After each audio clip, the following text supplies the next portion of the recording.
Hello, and welcome to the National Council on Electricity Policy Introduction to Markets webinar. Today we have moderator Commissioner Upendra Shivakula from the New Jersey Board of Public Utilities, and we have panelist Joe Bowring, who is a market monitor for PJM. I'm going to quickly go through what to expect today for the webinar. This webinar is being recorded, and the presentation and recording are posted on the electricitypolicy.org webpage, and I will send a more specific link in the chat once I turn it over to the commissioner. You can type in questions at any time, and Joe has been very gracious, and if you have a live question, you can actually raise your hand, and I will alert the moderator that your hand is raised, and he will call on you to ask your question. So we're taking live questions, which is a little bit rare nowadays. So we're pretty excited that Joe's up for that. After the webinar, any unanswered questions will be sent to the panelists for follow-up. So please do send in your questions. If we can't get to it today, we'll get to it tomorrow. Please let me know if you have any questions. So the National Council on Electricity Policy is a peer-to-peer learning platform for states to examine ways new technologies, policies, regulations, and markets impact state resources in the bulk power system. So a lot of our states deal with our load serving entities, but the thing that really connects us is the bulk power system. So we try to keep both of those in mind, and we've been exploring impacts to planning, operations, and markets as the resource mix is changing on the grid. We also thank the U.S. Department of Energy for their ongoing support, and on the right, you can see some of the groups that we have on our executive committee and as part of our what we call our council. So I would like to also announce that we have our annual meeting registration open. It will be on Monday through Wednesday, December 7th, 8th, and 9th, and we're exploring evolving compensation and market mechanisms. This deck is saved, so you can peruse that as you like. And I would also like to notify the states that there are two notice of funding for technical assistance opportunities that we are aware of. One is to support hydropower decision making. They have about 4 categories in an open topic. If you are interested in that, they have a webinar on November 4th, which I believe is next Wednesday. And then also the Connected Communities also has a NOTA, and they are looking at how buildings and DERs serve the grid. So both are very timely for NCEP, so we hope you check those out. All right, without further ado, we have our great panelist, Joe Bowring, and I'm going to turn it over to Commissioner Upendra Shivakula.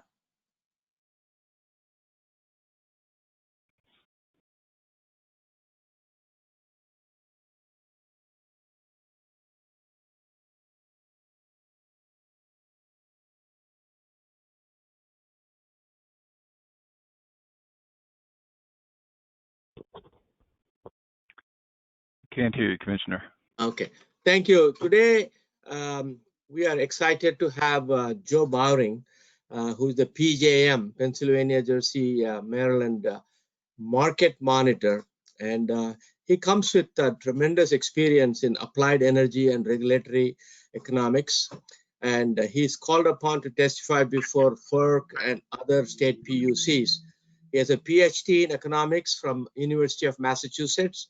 And he served, we were proud to say that he served as on the senior staff economist at the New Jersey Board of Public Utilities, and also chief economist at the New Jersey Public Advocates Division of Rate Counsel. Without further ado, let's welcome Joe Bowring.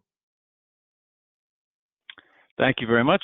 I am going to share my screen here.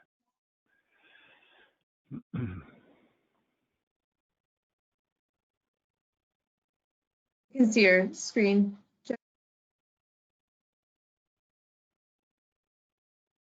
Okay, you can see it? Yep, there we go. Great, okay. And I'll turn off my webcam just so I don't. Okay, great. So start off with just a couple of comments about market monitoring and what we're all about. As the commissioner said, I'm the market monitor for PJM. The MMU role, the market monitoring role, is included in the PJM tariff per FERC order issued March 10th, 1999, and we've been the market monitor ever since then. We were actually internal to PJM until 2008, when actually beginning in 2007, there was a dispute over independence. I testified in front of the commission, FERC, that PJM was interfering with our independence, which they were, and as a result of a lengthy settlement process, we ended up being created as a separate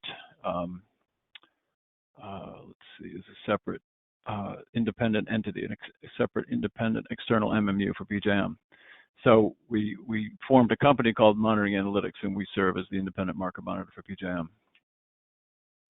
3 basic MMU functions. The first one is monitoring. We monitor for compliance with market rules, whether PJM tariff rules or FERC behavioral rules. We look for non-competitive behavior, regardless of whether it's consistent with the rule. It is possible to exercise market power while following the rules, and we've seen lots of examples of that. We do retrospective mitigation, looking back at how people behave, and also we provide inputs to prospective mitigation, offer capping, and similar things. So that's monitoring. We also do reporting. If you go to our webpage, you'll see we do state-of-the-market reports. They're lengthy documents which are a good guide to everything about PJM markets, about 700 pages long. We do an annual as well as 3 separate quarterly reports. In addition, we report on specific issues, and we do reports, as I'll mention a little bit later on, for individual states and state-specific questions. And third, we make recommendations for improving the market design to make the markets more competitive and to remove barriers to competition and to inhibit anti-competitive behavior. Market design has been a very controversial area. PJM and others have criticized us repeatedly for making recommendations for market design. Improved market design is a significant part of what we do, and it's in fact required under our FERC tariff rules. So in general, we as a market monitoring unit are very supportive of competition. We think competition has resulted in significant benefits for all participants, but particularly customers, since the introduction of markets in PJM in 1999. But it's essential to remember what the role of competition is. FERC, the Federal Energy Regulatory Commission, is using competition under the Federal Power Act, the FPA, as a mechanism to regulate prices. So rather than doing direct cost of service regulation, FERC uses competition, and they've defined a competitive outcome to be just and reasonable. But that's why it's even more essential than it would be normally to ensure that markets result in competitive outcomes. We don't simply assume that a market is a market is a market, and that's the right outcome. So the relevant model of competition is not laissez-faire. It's not let whatever happens, happens. Competitive outcomes don't simply come naturally or automatically. They require detailed rules, and the PJM tariff is thousands of pages long, and the manuals are thousands of pages more. All markets require rules. Every major market in the world has detailed rules. It's not unique to PJM. But it's essential just to remember that simply because something happens in a market is not good, there have to be rules, and there has to be continued revisiting of them. Similarly, comprehensive market monitoring is required. That includes the participant behavior, but also of the RTO itself. The RTO itself has very significant impacts on markets and makes mistakes and requires monitoring, and also monitoring of the rules. And last but not least, detailed and well-designed market power mitigation rules are required. And don't forget, you can interrupt at any point. So if you have any questions at any point along the way, please put in a comment and the commissioner will interrupt me. So here's PJM. No presentation about PJM is complete without the map of PJM, just to give us a sense of where PJM is in the country. So one part of thinking about markets is what do supply and demand curves look like. The supply curves in PJM are relatively flat, although not perfectly flat, relatively flat these days as a result of competition from low-cost natural gas being burned in highly efficient gas-fired combined cycles. But if you go from left to right, there are nuclear power plants or hydro plants or combined cycles. There's some coal. But interestingly, the offers don't get much above $30, $40 until you get pretty far out on the supply curve. And the extremely high prices do not reflect cost-based offers, they reflect market-based offers. That is, offers that suppliers wish to make but don't have anything to do with their marginal costs. So just a brief history of what load does it look like in PJM. Load in 2020 is down, and this is the first half of the year over prior first halves of the year. So it's January to June of each of these years. As you can see, the first half of 2020, the load was lower than any year since 2011. Load was down about 5.8%. A significant part of that is COVID, some of it's weather, but a significant part of that is COVID. Real-time prices. Prices in the first half of 2020 were lower than they have been in the history of PJM, again, as a result of a combination of lower fuel costs, competitive energy markets, and COVID-related reduced demand. But this has had a very significant impact on the market, and I'll talk about more, but the prices are lower than in the entire history of PJM. So one benefit of competitive markets is it takes account almost immediately, particularly in the energy market, of existing conditions, cost of input, which is the cost of fuel input, which is a significant part of the overall cost, as well as reduced demand. So one of the things we do is we break down LMP into each of its components. So this is based on the marginal units in every 5-minute interval. It's based on the impact of each of those marginal units, of which there are multiple marginal units in every 5-minute interval. It's based on the impact, the detailed mathematical impact of each marginal unit on every load bus in the system. And what this shows is that, for example, the cost of gas, just the fuel by itself, made up more than 40% of the total price of energy in PJM. Coal a bit more than a quarter. Now, there are a couple of things to pay attention to in particular. There are lots of things here, but one is the 10% adder. That's really a markup. It's allowed for under PJM rules, but nonetheless, it's a markup. And explicitly a little bit farther down, there's a further markup over that. So PJM participants are allowed to put in cost-based offers, which are shorter marginal cost, as well as what are called price-based offers, which can be at any level. So a markup, as it's defined there explicitly as markup, is the difference between the price-based and the cost-based offer. So if you have an offer of $110 and your costs are $100, then that's a 10% markup. So as you can see in 2019, the combination of the markup and the 10% adder was 14% of the total price, which is very significant. It's down somewhat in 2020 simply because, or in part because overall prices are down, but it's still about 10% of the overall price. So that's one metric for market power. So while we continue to conclude that the energy markets are competitive, it's not perfectly competitive, and there's still markups that are affecting the price that customers pay. Joe, this is Commissioner Chibukula. Just for people who may or may not know what LMP is, can you? I'm sorry. Yes. So talk a little bit about locational marginal price. Yeah. Sure. I will be falling into acronym speak, which is a disease known to PJM participants. So I apologize for that. So yeah, please feel free to interrupt me when I lapse into acronomics. So LMP, locational marginal price. So what that means is there's a price calculated every one of thousands of nodes in PJM, and the point of LMP is to reflect the short-run marginal cost of providing energy at every specific location in PJM. Now, when you look at the map of prices, in many cases you'll have the same price in fairly broad areas. Where you don't, for example, in an area where cheap power cannot, as much cheap power as is required to meet the demand is not available because of constraints on the transmission system, you'll have higher prices in some areas and lower prices in other areas. The difference between the two is called congestion. But LMP is locational marginal price. It's an essential element of the introduction of competitive markets.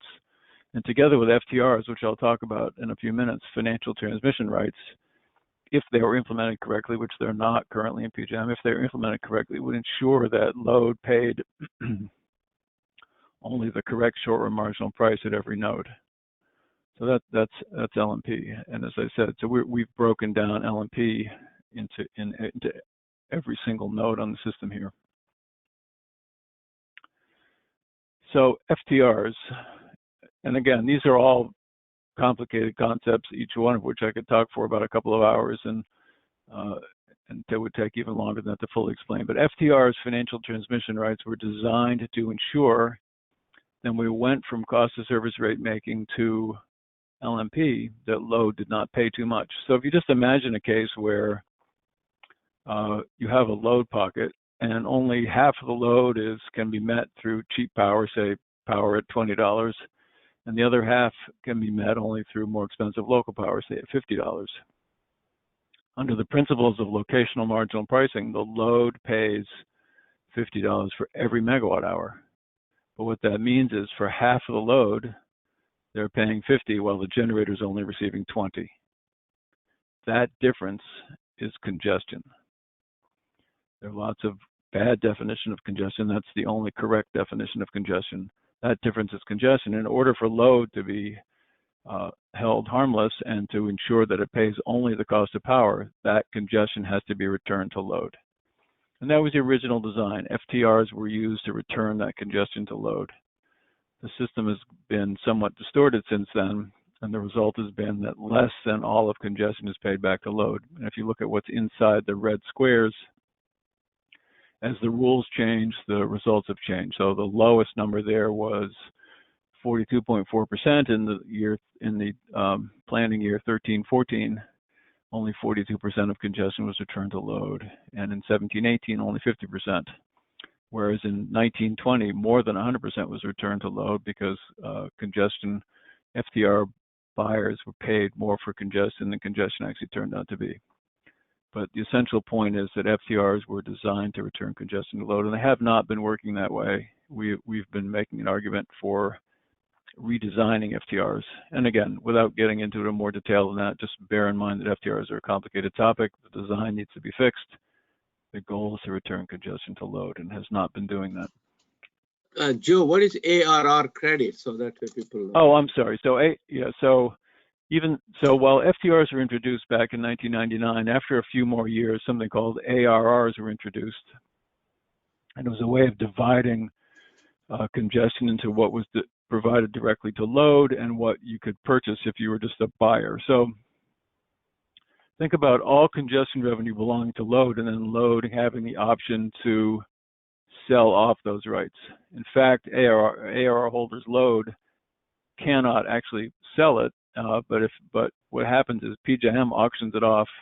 Load has no voice in what the price is, and whatever the FTR buyers decide to pay for it flows to the ARR holders. So ARRs, or auction revenue rights, are just a part of the complicated structure of FTRs and ARRs. But it's a complicated way of attempting, at least, although failing, to return congestion to load. And ARRs are really unnecessary. There's no reason for that to have been added. FTRs by themselves would work. And we're advocating a system under which all congestion rights would be assigned to load, and then load, if it chose, could sell off FTRs at whatever price they chose to sell them at. Again, a long and complicated discussion, but it's essential just to remember the highlights and not simply to take the assertion that FTRs are working properly at face value. They are not. So we've seen a very significant change in the mix of fuel types. Until very recently, really this year, over the last 7 to 10 years, the fuel mix has been changing, but it's been approximately 30% coal, or 1/3 coal, 1/3 gas, and 1/3 nuclear. As you can see here, in 2019 and in 2020, the proportion of coal has dropped significantly from 1/3. In fact, the first half of 2020, coal was uneconomic largely. Its output, total share of output, fell to less than 18%, I think probably for the first time ever. It was only 10 years ago that the share of coal was probably 50%. You can see all that in prior state of the market reports. But when the price gets below $20, as it was in the first half of 2020, coal becomes uneconomic. It cannot compete with gas. When we did a theoretical dispatch of a brand new super efficient coal unit in the first half of 2020, and it hardly ran at all. So there are particular reasons that some of these units are running, but coal economics deteriorated markedly in the first half of 2020. And that's reflected here by that decline in its share of output. So the capacity market is designed to ensure that there's enough capacity to meet demand with a reserve margin. So the goal is one loss of load in every 10 years, no more than that. So that's a standard. It's a quite conservative standard. And even by that standard, PJM is buying, effective June 1st, 2020, buying almost 12,000 megawatts in excess of that. Effective June 1st of next year, it will be more than 14,000 megawatts extra. Those extra megawatts cost money. In fact, we've calculated that that's worth more than $1 billion a year out of the capacity market, which runs in the vicinity of $7 to $8 billion a year. So this over procurement results from over forecasting of load, which results in the demand curve for capacity being too far to the right, which results in PJM buying too much capacity, and they have done that for quite some time. And it has a very significant cost to customers. There's no reason for the market to do that, but nonetheless, it is doing it.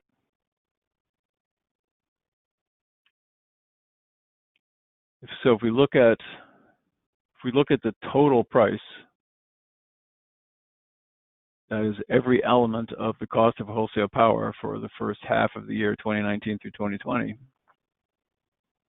and look, for example, over to the right, the second column in from the right. So that's the share of the total cost of wholesale power that each of the components makes up in the first half of 2020. So energy was about 45.1% of the total cost of energy. So frequently think of energy as being a much larger proportion, but it was actually less than half in the first half of 2020, in part because energy prices were so low. Capacity was 22.8%, as you can see. In transmission, interestingly, was 29%. We'll talk more about transmission, but that's the largest share that transmission has made up probably ever. You can see even in the first half of 2019, transmission only made up 19.8% of total cost of wholesale power.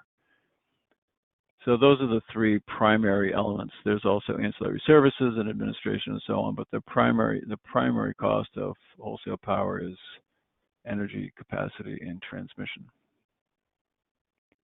And we show this, depending on what report you look at, we show this going back for 10 years or so in the State of the Market report. So here's some conclusory comments based on our analysis of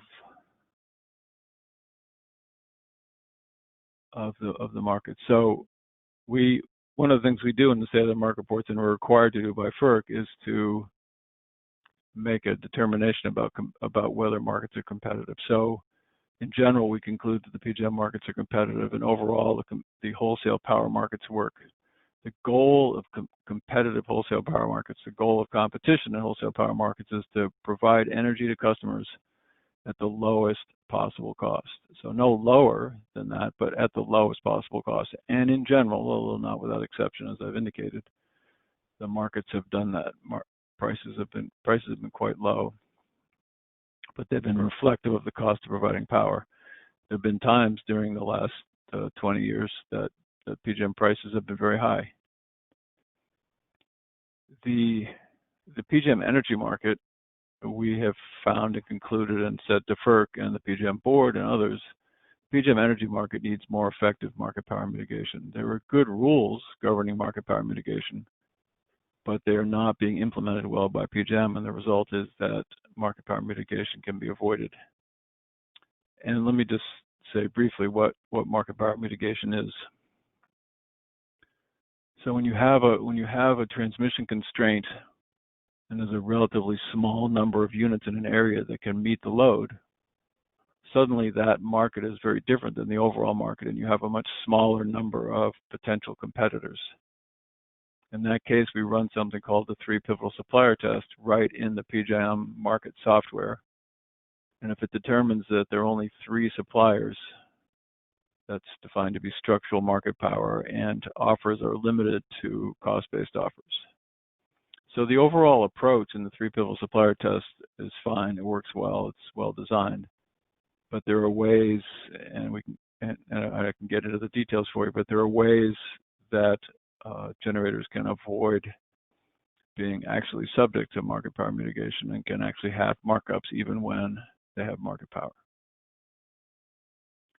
The second or the third bullet here, but the second point about the markets is the PJM capacity markets need to be improved as well. We found and told FERC and PJM and the participants that there was market power in the last auction, the last big auction, the last so-called base auction. And again, that market power cost customers about $1 billion. The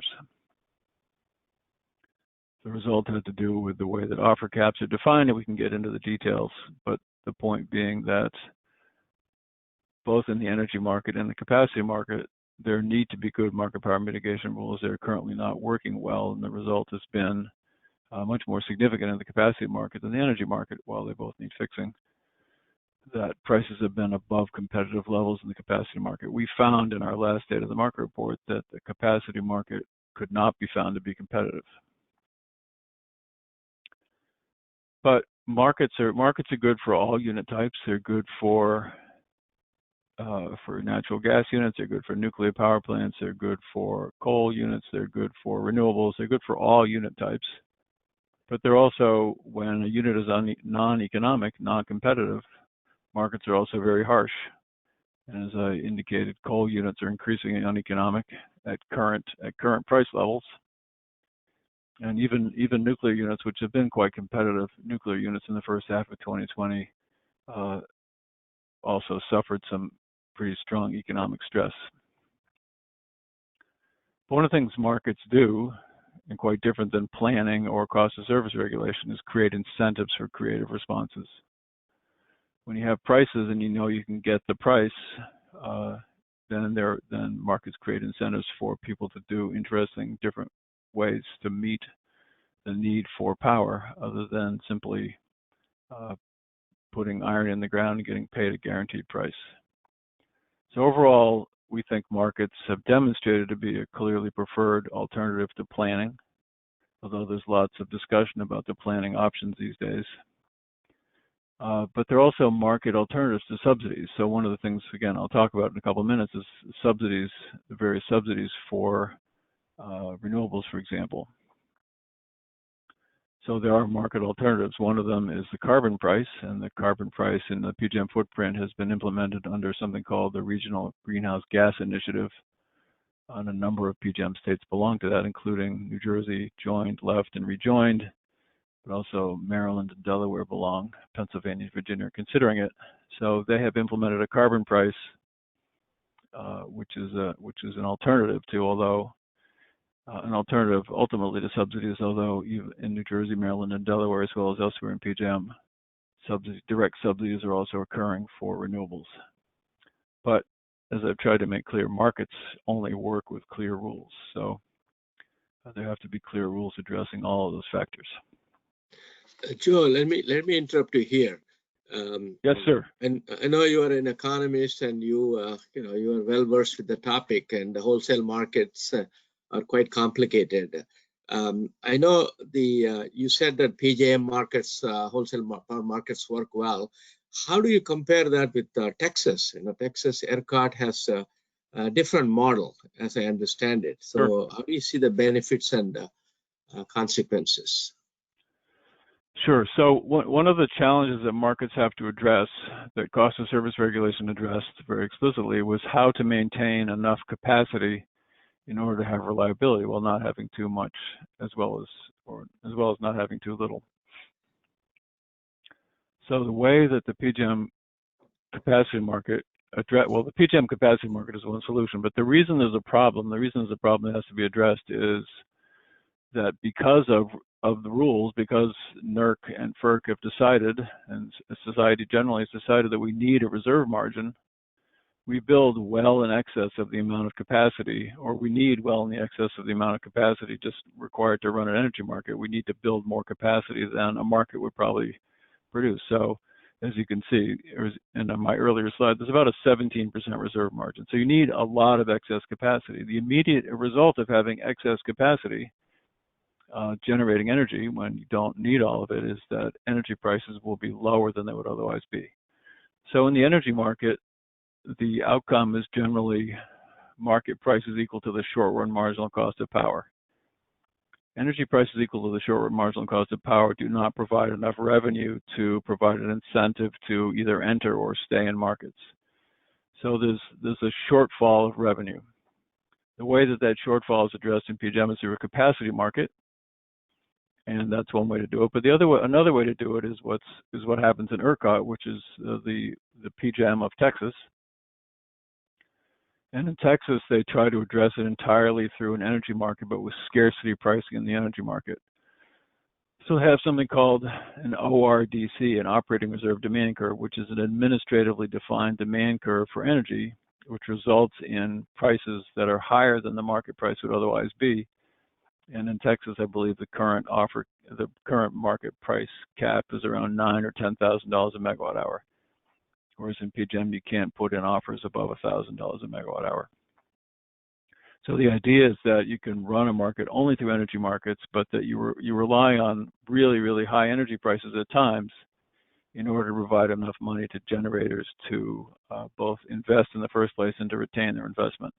So I don't think that works as well. I think it's much riskier. I think Texas has been fortunate that it has worked as long as it has there. But there are other things going on in Texas that help it to work, including the fact that they have very high levels of renewable energy because it's a sunny and windy area. They have very good resources, and they have subsidized those resources by building transmission that those resources didn't have to pay for. So in theory, I mean, I like the design of an all-energy market. I like the idea that scarcity pricing could work, but it's hard to see how that would work in PJM without having very significant price spikes, but very unpredictable price spikes. It's not clear how that would be good for either traditional generation or renewable generation. But the point is there are multiple ways to address that shortfall and revenue problem. One is old-fashioned cost of service regulation. One is a capacity market. One is this scarcity pricing. You can allow people to exercise market power as another. MISO, actually, and SPP, the two other areas like PJM in the country, rely on cost of service regulation rather than capacity markets. So there's a range of options, but that's the difference between the capacity market in PJM and the ERCOT reliance on the ORDC or scarcity pricing. Joe, I think, how do you see the next generation of PJM markets? Right now, you talked about coal and natural gas. Do you see that the clean energy goals of different states, while maintaining reliability, are going to be part of the PJM market? Yes, and I'll talk about so-called MOPR in a moment, but a number of the states, including New Jersey, as you know, have very high renewable targets, proposing 100% renewables or 50% renewables by very particular timeframes. So there's a bit of a tension between state policy and federal policy. I think it will work out fine. I think that renewables are competitive, but they absolutely will affect the way that PJM markets work. And if anything, they're going to make a capacity market more relevant than it even is now. Because if you think about it, renewable energy tends to have a very low price of energy. When the sun is shining or the wind is blowing, the marginal cost of energy from wind and solar are very close to zero. So as you have more zero marginal cost energy being produced, that will tend to force down the overall energy market price. And if you still need some traditional resources that require an additional payment on top of that, really the most effective way to do that is through a capacity market, and the capacity market prices will automatically adjust. So I definitely see, although it will happen more slowly here than it has happened elsewhere in the country, simply because the renewable resources, that is solar and wind, is less abundant, less valuable in PJM footprint. It will still happen, and it is in the process of happening now, although slowly. The overall renewable resources in PJM are just a couple of percent, as you can see if you look back at the prior slide, only a couple percent of the total output in the first half of 2020.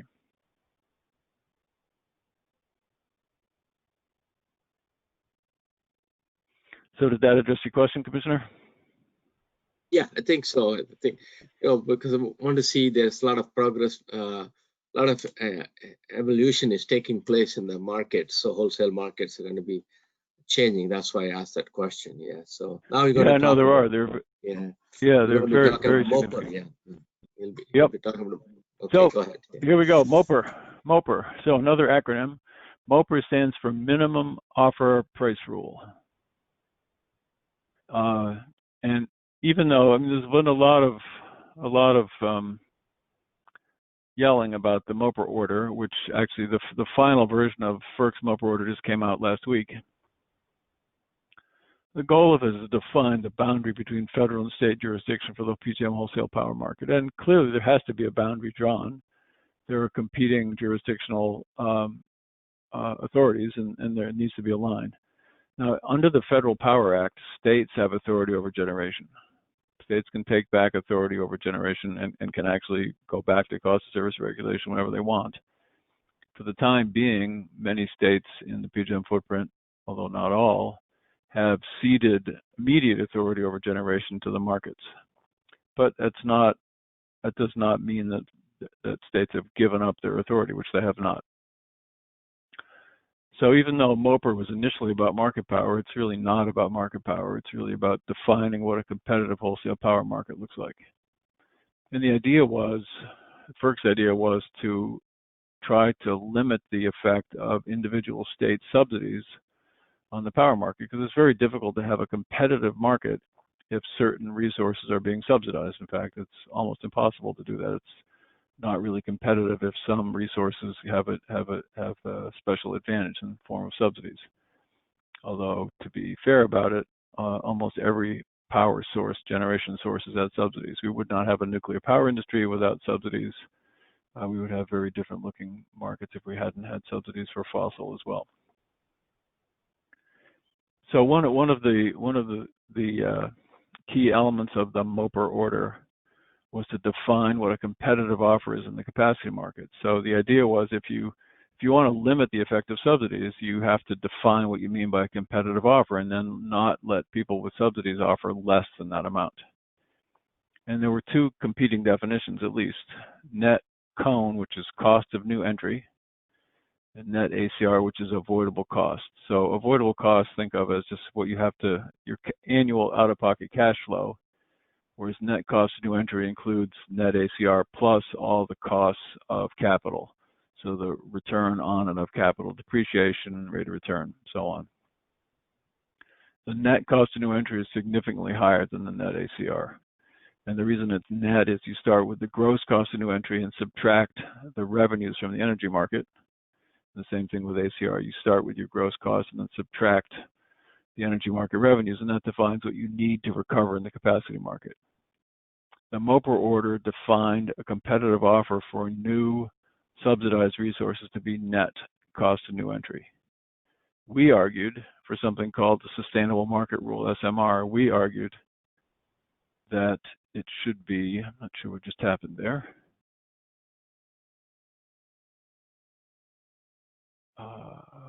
So for some reason my screen shifted.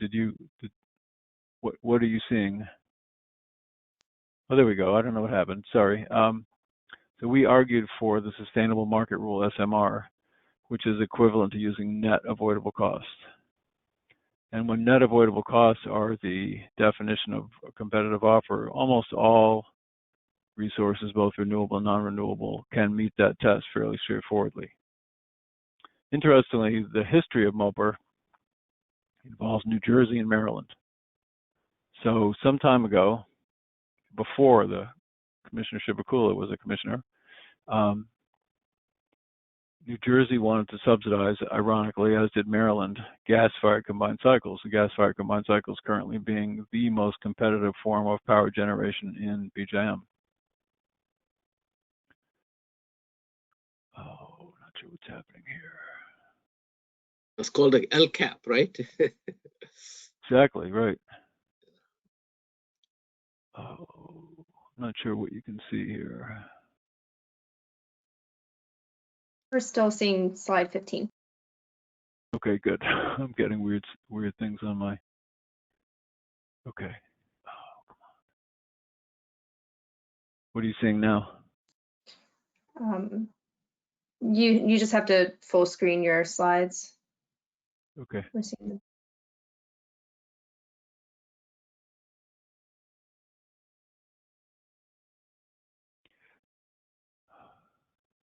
Okay, sorry about that.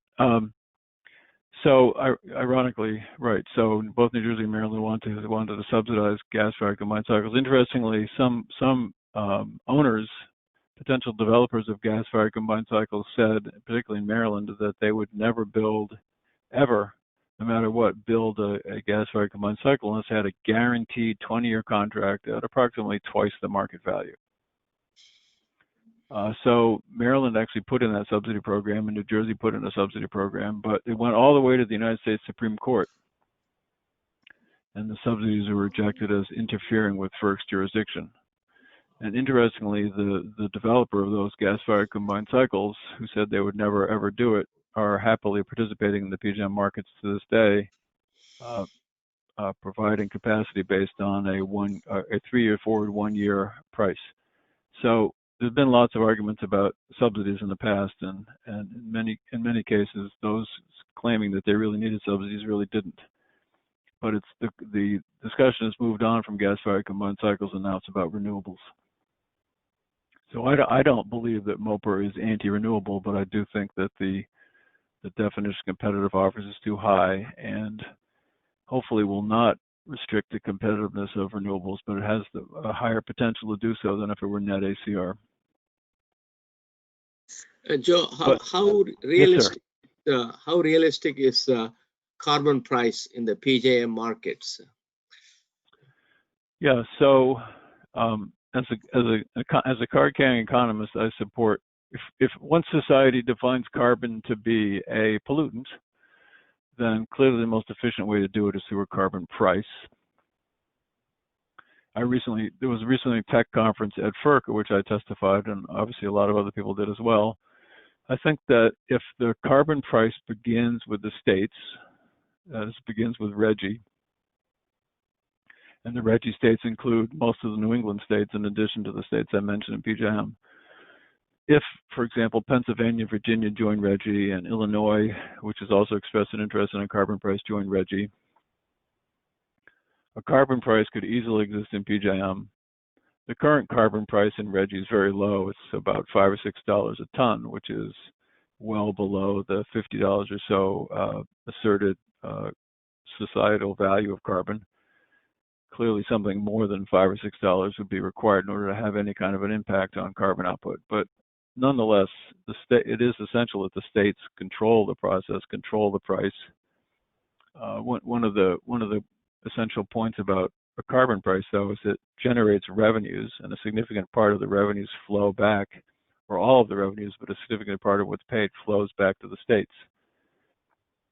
So that can be paid either back to the individual customers who paid it or kept by the states. But we're talking about if the price were, I think, in the $30 a ton range, it would be something close to $20 billion a year. We have the numbers in the State of the Market Report, but about $20 billion a year. So even if some states in PJM were less happy about a carbon price than others, if the states all got together, it's our view, but of course it's up to the states, that there's a way to have a meeting of the minds such that the states could agree on a combination of a carbon price and revenue flows back to the individual states such that it could work.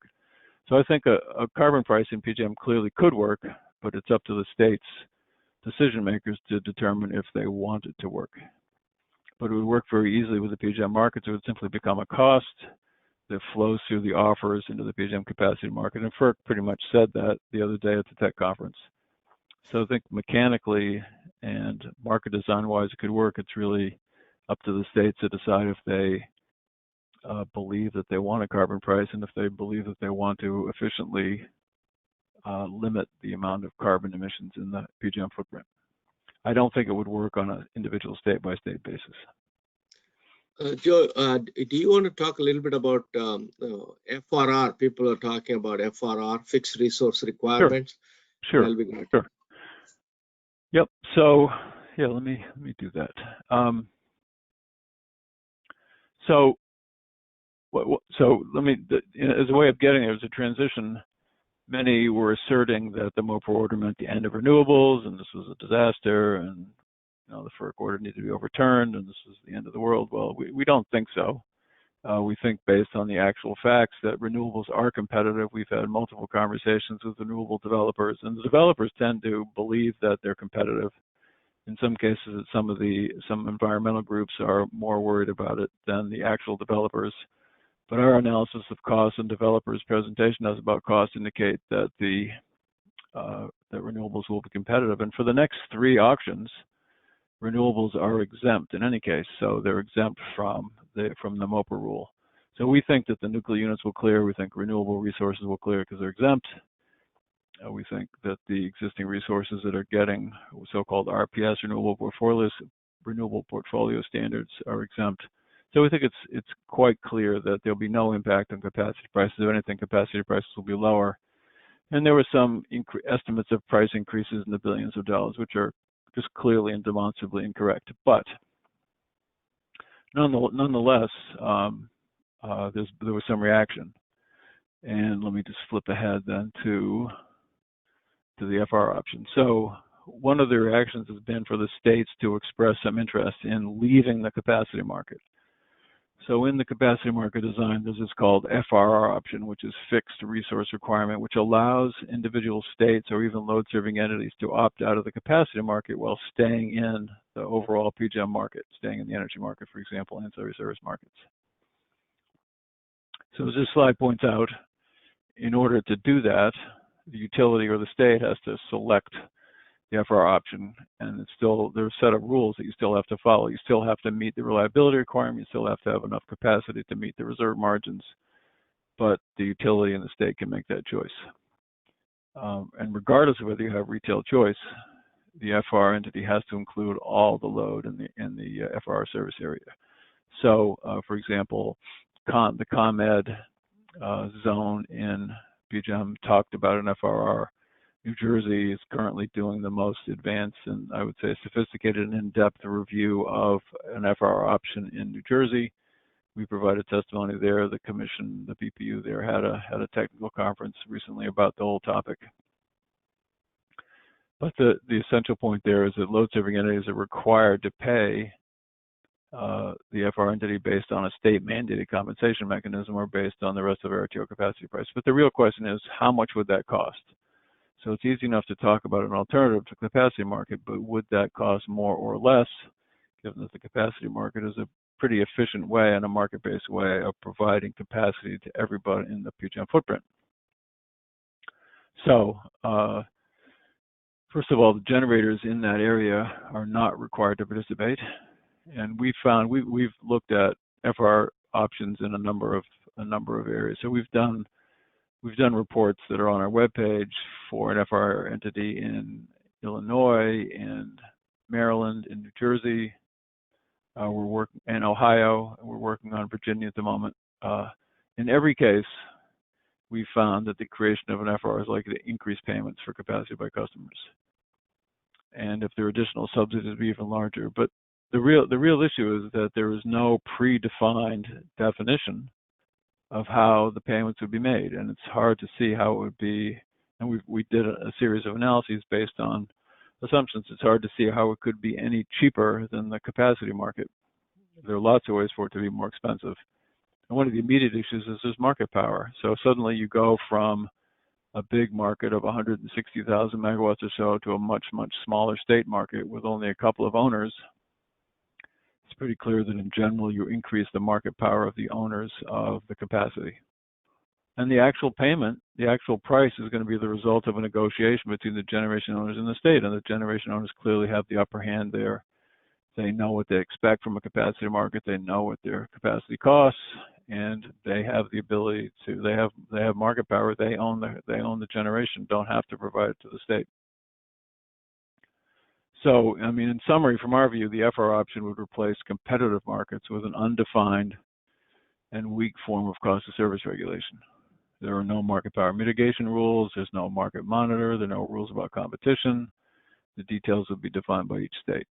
And in the two states where there's actually details, where generators have put forth details about an FR option, in both cases we have analyzed that in detail. And in ComEd and in New Jersey, the vast majority in ComEd, about 95%, in New Jersey, something similar, of all of the dollars, all the subsidy dollars to be paid under the FRR rule would go to the existing nuclear power plants. So a lot of this is about whether nuclear power plants remain in the market, and not really so much about renewable resources, even though it's frequently described as being about renewable resources. So this slide just shows as I mentioned, these are the zones or the states for which we've done analysis, and we'll continue to do them as we're requested to do so. And this is an example of the kind of analysis we do for individual states when they're requested. That's permitted and actually required under the market monitoring plan. And our provision of analysis to states, I think, is an essential part of our function. So we can do things that individual states aren't set up to do, but which provides hopefully valuable information to the states. So that was FRR, Commissioner. So I don't know if you want to ask me additional questions about the FRR option. I don't know whether Kerry has any. I can't believe I haven't provoked at least one question from the audience. Now, while we are waiting for questions from the audience, let me ask you another question. Yeah. As an end customer, when I look at my bill, maybe the 40% or so, maybe less than that, it comes from the distribution costs, and the rest of it is coming from the wholesale, transmission. And you, as a market monitor, do you have any role in looking at the transmission? Because 4Q 1000 calls for competitive transmission planning, and do you have any role in that? And do you see that role changing? Yes, we do. And there's been very strong resistance from the transmission owners to us playing a role. So one of the roles given to us explicitly, even though I think we had it anyway, by the PJM MRC, Markets and Reliability Committee, was to look at competitive offers for transmission service. So, as you say, under Order 1000, which I think was a critical order, sort of the PURPA for transmission, it provided for competition to build transmission projects, which was a radical change from just the old-fashioned, the local transmission owner builds it all under cost of service regulation. So it actually provided for competition. But one of the issues that arises is, how do you compare a transmission? So let's say it's exactly the same transmission project, in which it tends not to be, but just imagine so the technology is all exactly the same. How do you compare a project that's getting paid under cost of service regulation that can raise its prices fairly, almost without limit, over the 20, 30, 40, 50-year life of the asset? How do you compare that to a provider who's going to give it to you at with a cap? So it raises some interesting, complicated issues, and that was one of the roles that we have, is to give our opinion to PJM about how to make that comparison. But both the transmission owners and PJM have been very resistant to us actually doing that, been less than forthcoming with data, and the transmission owners have been very critical of us in private, behind the scenes, as well as in public, with us playing that role. But we do think that competition needs to play a role in transmission. We've been saying that for a number of years in the State of the Market reports and elsewhere. And we think that transmission has been undercut by a series of decisions by PJM and FERC supporting them. And that includes the things that are listed on this slide, for example, so-called supplemental projects, which are exempt from competition, end-of-life projects, which are exempt from competition. And the third bullet was the point. The third sub-bullet there was a point I'm making about how it's essential to do a straightforward economic evaluation of cost containment projects, that is, those projects where the costs are limited and there's a cap on them, to cost of service projects with no cap. And we've also made some pretty strong recommendations about the way that PJM does its cost benefit evaluation. So PJM at times decides on using cost benefit analysis about whether to build transmission projects, but they ignore a significant part of the cost of transmission of these projects when they're doing that. So, for example, if you build a transmission project as is in the process of being done from Pennsylvania to Maryland, the prices in Maryland will be lower as a result because it's going to bring cheaper power into Maryland. But the prices in Pennsylvania will be higher as a result of the project. But the cost-benefit analysis ignores the higher cost in Pennsylvania and only looks at the lower cost in Maryland, which as soon as you hear it said out loud, you realize it's irrational. But nonetheless, that is what is in the PJM tariff, and that is the way PJM evaluates projects under a cost-benefit standard. And it is on that basis that they've actually approved some. So yes, we believe that market monitors have a role in transmission. We think it extends beyond even evaluating projects in competition to looking at line ratings. The line rating rules are really just a patchwork. They're not well enforced. No one really knows exactly what rules the transmission owners are applying. And line ratings have a huge effect on prices that customers actually pay. So just one example of in addition to just a straightforward competition to build the projects, one example of how competition and market monitoring is essential just to make sure the transmission system works the way it should. Go ahead. Yeah, there are a couple of questions. Yeah, one from Dave Milstein at Lawrence Berkeley Labs. Okay. Kerry, you have to unmute him, or? He had a clarifying question that I answered in the chat. Okay. So we can move on to the next one. Okay. Oh, yeah, Brian has a question. Is PJM July, August peaking? I'm not sure what that question is, but PJM is generally a summer peaking area, although not entirely. But interestingly, stress has been worse over the last 5 or 6 years in the winter than it has been in the summer. In the winter, you can have higher than expected outages. You have gas supply issues. So to the extent there have been really high prices and potential scarcity, it's happened in the winter. The polar vortex being one time, but also several subsequent winters after that. So, and from what I understand from the current sophisticated weather forecast, this winter, at least in the Northeast, is also supposed to be cold and snowy, but who knows? Weather forecasts are always wrong. But I don't know if that was the question, but PJM is the summer peaking area, but there's been a lot of stress on meeting demand in the winter. Yeah, the next question is variable operations and maintenance, VOM. Are these in the dollars per megawatt hour? Yeah, so the way we express them in the components of LMP, everything's expressed in dollars per megawatt hour. The way they get actually included in offers can vary because offers have 3 parts to them that can either be the startup costs, no load costs, or incremental costs. But we have reduced the impact in the impact of marginal units to dollars per megawatt hour. But VOM has been a really big issue, and we think that PJM filed in the last year or so to pretty dramatically change the definition of VOM and to allow long-term maintenance and fixed maintenance in the definition of short marginal costs when clearly it does not belong there. FERC approved it, and one of the broad issues about the way that RTOs and ASOs work is that they're treated as utilities under the somewhat archaic definition that FERC uses. As a result, utilities only have to meet what's called the Federal Power Act 205 standard, which is it has to be okay, but it doesn't have to be the best solution.